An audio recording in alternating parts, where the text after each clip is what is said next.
Military Base, Frost Blaster, Rocketeer, and Shotgunner were recently rebalanced a week ago, so I tried all of these towers to see if their buff actually did something, then ranked them based on how good they are. Will they get a new tier or stay in the same tier, or maybe even worse? Previously, before the summer battle pass, Military Base, Frost Blaster, and Shotgunner were very weak. Not so much on Military Base because of its tanks and airstrike, but its early levels used to be terrible on the reworked game modes. Last time this tower got rebalanced was before Fallen rework, by the way. It only got a tiny change after Fallen rework. Frost Blaster was mostly used on, well, nothing. But occasionally, there might be situations where it can shine. Shotgunner was only very good in old game modes. Now that everything is reworked, it sucked.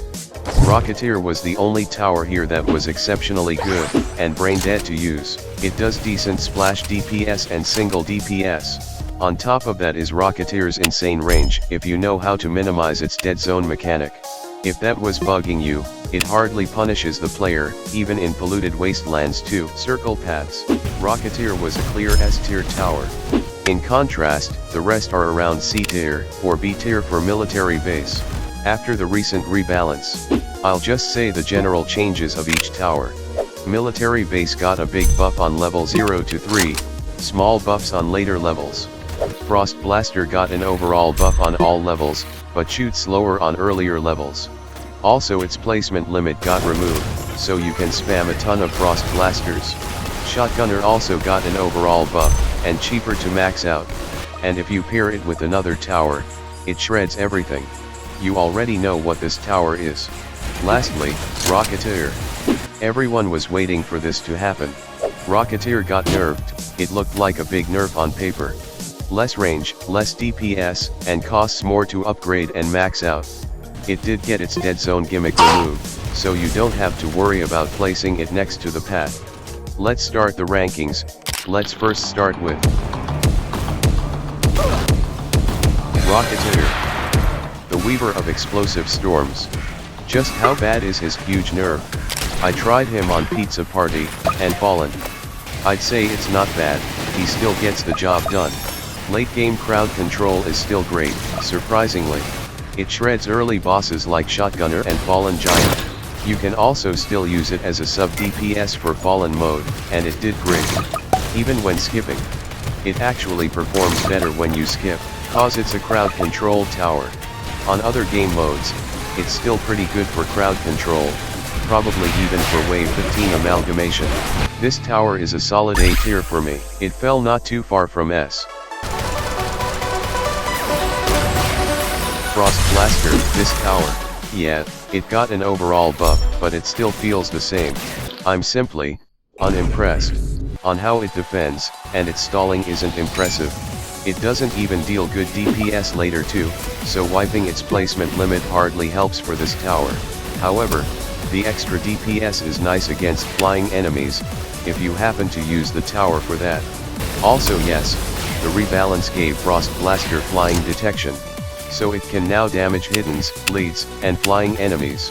This tower is balanced on its piercing capabilities, so naturally it should perform fine for crowd control. Oh no, it's myth. Just pair this tower with an actual crowd control tower like Rocketeer if you want to shred, because of its piercing nature, and the fact that it's balanced around it. Naturally, you have to place it on a fairly long straight line to utilize the pairs, so if you spam this tower a lot, some towers can't be placed at the right spot to angle their shot. Well, the freezing might help the other Frost Blasters to clump up enemies, so all of them can maximize their pairs. Not a fan of this. This tower is C tier. C tier might be a little bit harsh. It's usable for stalling, like any other stalling towers. I prefer Electroshocker and Cryomancer over it, so it's at the bottom of B tier. Shotgunner. This guy went from being cooked to actually cooking. This guy shreds early game, a viable competitor for Brawler and Golden Scout. Having its lead piercing on level 2 makes it another solid option for hardcore too. So there's that hardcore fans, if there are. Shotgunner is not only good for early game Fallen, but also mid-game Pizza Party. It starts struggling on a bit later waves, though. Pair it up with Firework Technician, and it just crunches up enemies. Even his own enemy, Shotgunner, gets easily shredded. That's really good for a tower that's also capable for crowd control. Pretty joded. This tower is A tier. With the Firework Technician combo, it's an easy S tier. This tower is meta right now for speed runs, so if you want a quick and easy coin grind, without golden towers or hardcore, better use this tower. But for Badlands and polluted wastelands too, it would require some teamwork to pull it off. Or, friends basically. It will hardly do much in matchmaking, it requires a lot of investment from everyone for it to work. Military Base, this funny spawner tower. It got a huge bump on its early levels, yeah. But it still sucks, forcing you to slow run if it's your only defense. I recommend rushing to level 3 when possible, but if you don't do that, and choose to slow run, this tower can get your economy up quickly. It does the job done without worrying about range. I see this as a solid tower for casuals. If you can rush to level 4, that would be even great. It can defend even if you keep on skipping Fallen. On Pizza Party, it struggles since it's a short map. Until level 4. It only shines in mid-game, and is very unreliable against lead enemies in late game. Late game leads easily overwhelm Military Base, and the airstrike doesn't help much if it's just one enemy.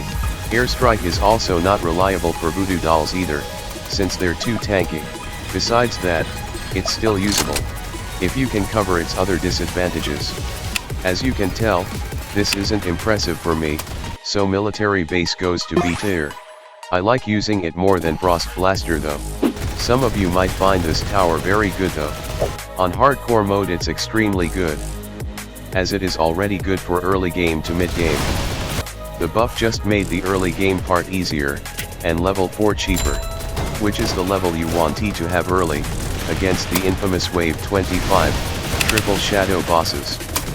You only even need one level 4 Military Base for this wave, airstrikes, and tanks itself can solo it. It's more likely to have 2 tanks in the field coming from a single Military Base, now that its spawn cooldown is 30 seconds. Also it got me the solo hardcore game triumph, first try. Solid tower for hardcore. This is probably around a tier for hardcore. That's my tier list for the recent rebalances. Only half of them I found worth using. Generally, the rest, not so much, or it's situational. I would only use Military Base for hardcore though. Most of the towers jumped from around 2 tiers. If you like what you see, subscribe for more videos like this, and like if you like the video. Comment on your own rankings below. Thanks for watching.